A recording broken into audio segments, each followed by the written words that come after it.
Cellulite. So this topic has come up quite often of late amongst patients, mostly women, who are taking on bigger health challenges, overcoming bigger health challenges.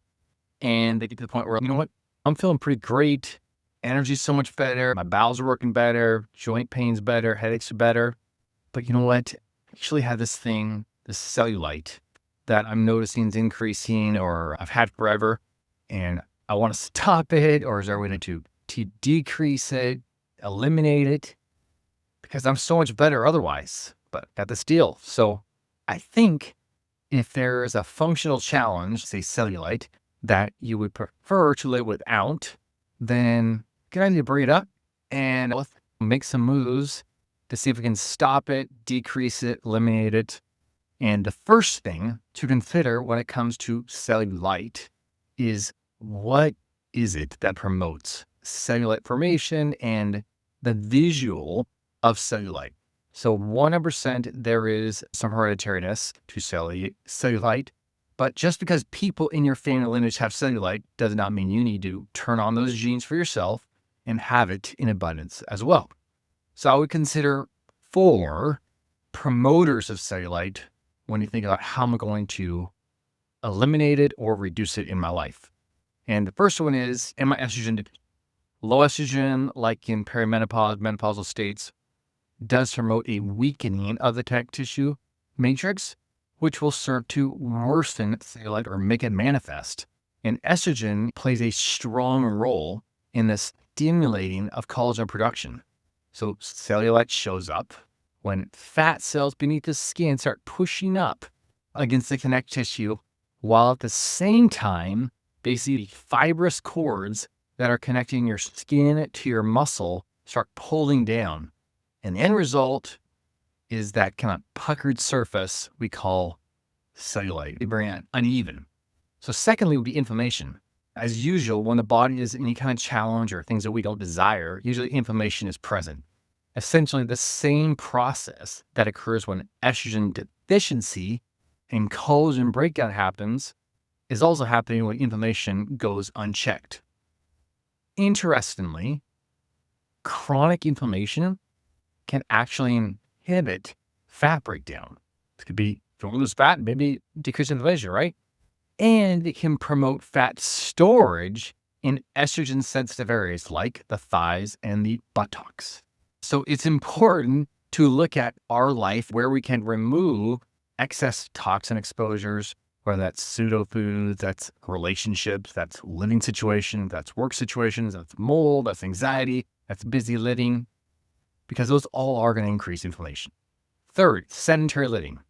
If you're not moving, venous flow, lymph flow is stagnant, and we retain more and more fluid as a whole between the spaces in our cells. And this not only promotes an inflammatory process, but it slows down detoxification, with the end result being fluid retention, and that makes cellulite more visible because there's this constant physical pressure on the connective tissue.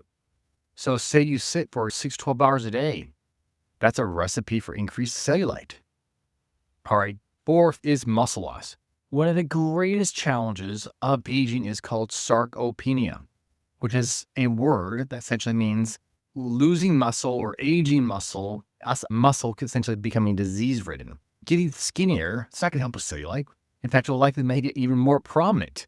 Maintaining and building muscle, on the other hand, will go a long ways, maybe the longest ways, in not only reducing the appearance of the dimples and the irregular fat distribution, but also strengthening the connective tissue matrix. So, when you do a set of squats or sprints, you're not just getting stronger quadriceps or stronger gluteus maximus muscles, you're actually stimulating your connective tissue matrix to adapt, which then keeps the fat globules in the right place. And you want to be sure to work your hamstrings, your glutes, your quadriceps 2 to 3 times a week if you're trying to prevent or minimize cellulite. If you already got cellulite going on, you've got to get to work on building up booty muscles and the quadriceps and the hamstrings. All right, so as you can see, cellulite prevention very much is a part of the whole picture of vigor and vitality. Your butt gets stronger, your quads get stronger, everything is stronger. So by accumulating health, we're not only getting to enjoy life at its fullest, we may also be minimizing and potentially eliminating cellulite. So I'll say when it comes to cellulite, there's no disease state associated with it and no quantity of life lost because of it. However, if you're wanting to minimize it or bypass it, which a lot of people are, consider those 4 measures above. And you could also look at using things like collagen stimulators, increasing your protein intake, like utilizing herbs such as Gotu Kola. In fact, Gotu Kola is actually shown to measurably reduce cellulite severity. Dry brushing, to support lymph flow. For using a collagen powder, try taking that collagen powder within about the hour before your workouts to stimulate maximum connective tissue matrix strengthening and turnover, basically keeping that connective tissue as youthful as possible. And then we got to build muscle. We got to move the body. Check your estrogen levels. Clear the toxicity. This is your 4-step action plan for cellulite success. There's no buster thing that's going to do, no massage that's going to do it. I'm Dr. Matt. Let me know if you have personally found any game changers when it comes to cellulite reduction yourself, and then put those in comments below.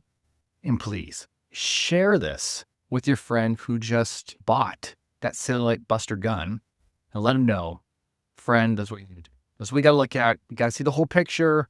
It's not going to go away by just smashing it really hard. All right. Talk to you guys later.